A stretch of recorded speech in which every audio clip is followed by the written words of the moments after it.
आज 8 जुलाई 2026 है। दिन है बुधवार का और मेरा नाम है प्रदीप शुक्ला। ये वीडियो सिर्फ एजुकेशनल पर्पज है। ना मैं कोई भी स्टॉक खरीदने की सलाह देता हूँ, ना ही बेचने की। आप जिस भी कंपनी के शेयर को खरीदना, खुद रिसर्च करना, एनालाइज करना, अपने फाइनेंशियल एडवाइजर की राय जरूर लेना, तब जाकर ही अपने पैसे को शेयर मार्केट में लगाना। आज बात करने वाला हूँ इंचर मोटर के बारे में, क्योंकि इस कंपनी ने एक्सचेंज को बताया कि आने वाली 31 जुलाई 2026 को ये कंपनी अपने शेयर होल्डर्स को डिविडेंड देने वाली है। बता दूं, ये कंपनी लॉन्ग टर्म में अपने शेयर होल्डर्स को एक अच्छा खासा जो रिटर्न है वो दे रही है। साथ ही साथ ये कंपनी हर साल अपने शेयर होल्डर्स को डिविडेंड पे डिविडेंड दे रही है। सबसे पहले जानते हैं इस कंपनी के बारे में, यानी कि इंचर मोटर के बारे में। तो ये कंपनी 1982 में बनी है और कंपनी मोटरसाइकिल्स को बनाती है। जो रॉयल इनफील्ड है उसे यही कंपनी बनाती है। और कंपनी ने अभी ही बताया कि 31 जुलाई 2026 को ये कंपनी अपने शेयर होल्डर्स को डिविडेंड देने वाली है, हर एक शेयर के बदले में 82 रुपीज़ का। तो जिसके पास भी 31 जुलाई 2026 से पहले इस कंपनी के शेयर होंगे, शेयर की एक अच्छी खासी क्वांटिटी होगी, उसे कंपनी एक अच्छा खासा मोटा डिविडेंड का अमाउंट देने वाली है। सबसे पहले देखते हैं इस कंपनी की शेयर प्राइस को और रिटर्न को। तो आज की बात करूँ तो आज इस कंपनी के शेयर प्राइस है 7,562 रुपीज़ का, और आज इस कंपनी ने 0.33% का निकाल के दिया। लेकिन मैं हमेशा कहता हूँ कि आप लॉन्ग टर्म रिटर्न देखना, तभी किसी भी कंपनी अपना पैसा लगाना। एक साल को देखूँ तो एक साल में 32% का रिटर्न निकाल के दिया इस कंपनी ने। यानी आज से ठीक एक साल पहले इस कंपनी का शेयर प्राइस था 5,679 रुपीज़ का, जो आज के दिन मिल रहा है 7,562 रुपीज़ का। सबसे इंपॉर्टेंट बात तो ये है कि मार्केट अधिकतर समय डाउन था, फिर भी इस कंपनी ने अपने शेयर होल्डर्स को बिल्कुल निराश नहीं किया। 5,679 का शेयर था एक साल पहले, और आज के दिन है 7,562 रुपीज़ का। ये तो बात है एक साल की। 5 साल में 5 साल में इस कंपनी ने अपने शेयर होल्डर्स का जो भरोसा था वो जीता, क्योंकि 5 साल में इस कंपनी ने अपने शेयर होल्डर्स को 178% का रिटर्न निकाल के दिया। यानी आज से ठीक 5 साल पहले इस कंपनी का जो शेयर प्राइस था वो था 2,560 रुपीज़ का, जो आज के दिन मिल रहा है 7,562 रुपीज़ का। तो इससे भी 5 साल पहले इस कंपनी को चुना होगा, शेयर की एक अच्छी खासी क्वांटिटी ली होगी, और सबसे इम्पोर्टेंट चीज़ वेट किया होगा, उसे इस कंपनी ने बहुत ही अच्छा रिटर्न निकाल के दिया है, ना केवल एक साल में बल्कि 5 साल में भी।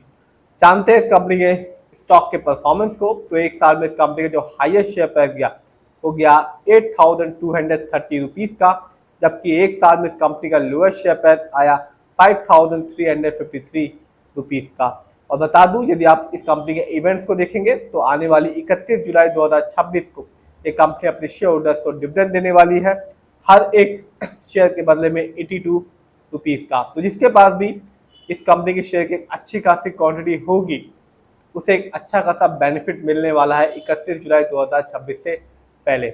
ऐसा नहीं है, पिछले साल भी इस कंपनी ने अपने शेयर होल्डर्स को अच्छा खासा डिविडेंड दिया था, हर एक शेयर के बदले में 70 रुपए का। तो हर साल ये कंपनी अपने शेयर होल्डर्स को एक बहुत ही अच्छा डिविडेंड का अमाउंट दे रही है, साथ ही साथ लॉन्ग टर्म में एक अच्छा खासा रिटर्न तो दे ही रही है। देखते हैं इस कंपनी के फंडामेंटल्स को। तो जो कंपनी का मार्केट कैप है वो है 2,06,558 करोड़ का। ये कंपनी लार्ज कैप की है, क्योंकि मार्केट कैप 20,000 करोड़ के ऊपर का है। जो लार्ज कैप की कंपनियां होती हैं उनमें जो पूंजी होती है, जो कैपिटल होती है, वो बहुत ज़्यादा लगी होती है, जिसकी वजह से जो ग्रोथ होता है वो कम होता है, और जो रिटर्न पाने की जो अच्छी खासी पॉसिबिलिटीज होती है वो भी कम होता है। यानी कि रिटर्न तो कंपनी देती है, लेकिन उतना नहीं देती जितना स्मॉल कैप की कंपनियां देती हैं। इस कंपनी का पीबी रेशियो है 8.23। वैसे शेयर मार्केट में एक अच्छा पीबी रेशियो कहलाता है 1 या तो बिलो 3। इंडस्ट्री पी 25.01 है। शेयर मार्केट में एक अच्छा इंडस्ट्री पी कहलाता है 20 से लेकर 25 के बीच में। ये बताता है जो कंपनी का स्टॉक है मार्केट में कैसा परफॉर्म कर रहा है, क्या वो बहुत ज़्यादा महंगा तो नहीं है, क्या बहुत ज़्यादा सस्ता तो नहीं हो गया शेयर मार्केट में। डेप्ट to equity, dept to equity का मतलब होता है कि कंपनी ने आपके पैसे के बिहाफ में कितना लोन ले रखा है, और इस कंपनी का डेप्ट टू इक्विटी है 0.02, यानी कि बहुत ही कम, ना के बराबर इस कंपनी पर लोन खर्च इस समय मौजूद है। आरओई यानी कि रिटर्न ऑन इक्विटी, यानी कि कंपनी ने आपके पैसे की तुलना में कितना कमाया, ये बताता है आरओई यानी कि रिटर्न ऑन इक्विटी।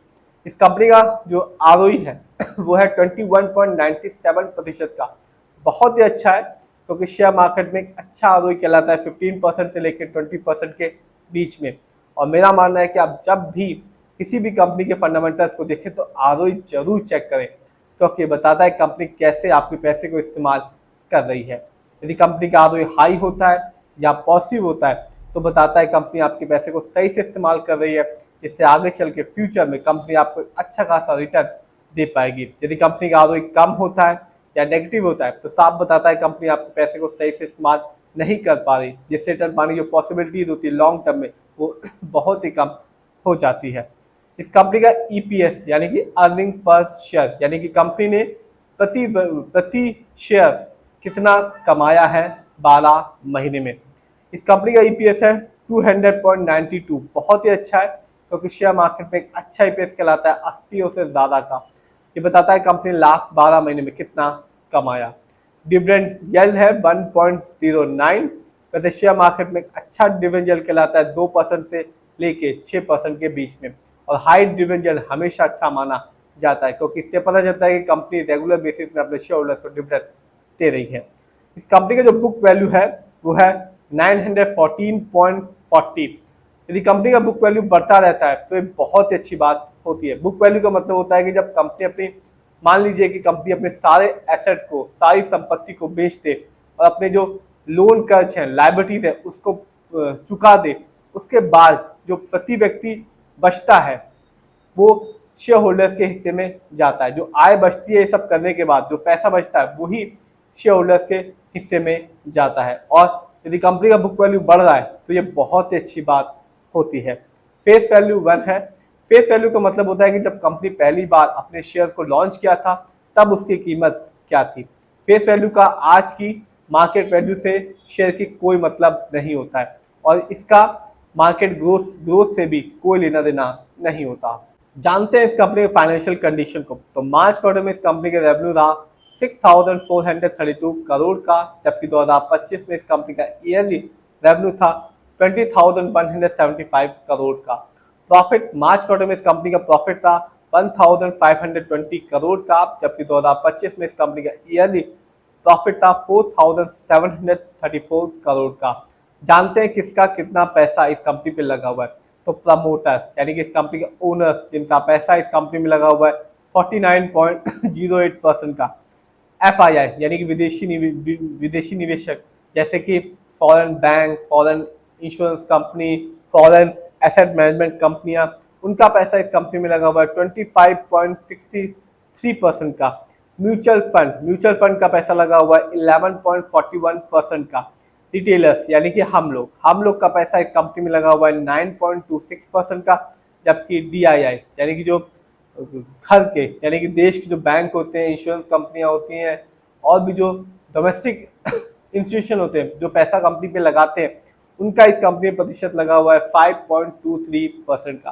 तो आपने भी देखा कंपनी न केवल हर साल अपने शेयर होल्डर्स को एक अच्छा खासा डिविडेंड दे रही है, साथ ही साथ लॉन्ग टर्म रिटर्न भी दे रही है। साथ ही साथ इस कंपनी का हर चीज़ बहुत ही अच्छा है, चाहे वो फंडामेंटल हो, फाइनेंशियल हो या शेयर होल्डिंग पैटर्न हो। फिर भी आप जिसमें पैसा लगाएं खुद रिसर्च करें, एनालाइज करें, अपने फाइनेंशियल एडवाइजर की राय लें, तब जाकर ये अपने पैसे को शेयर मार्केट में लगाएं।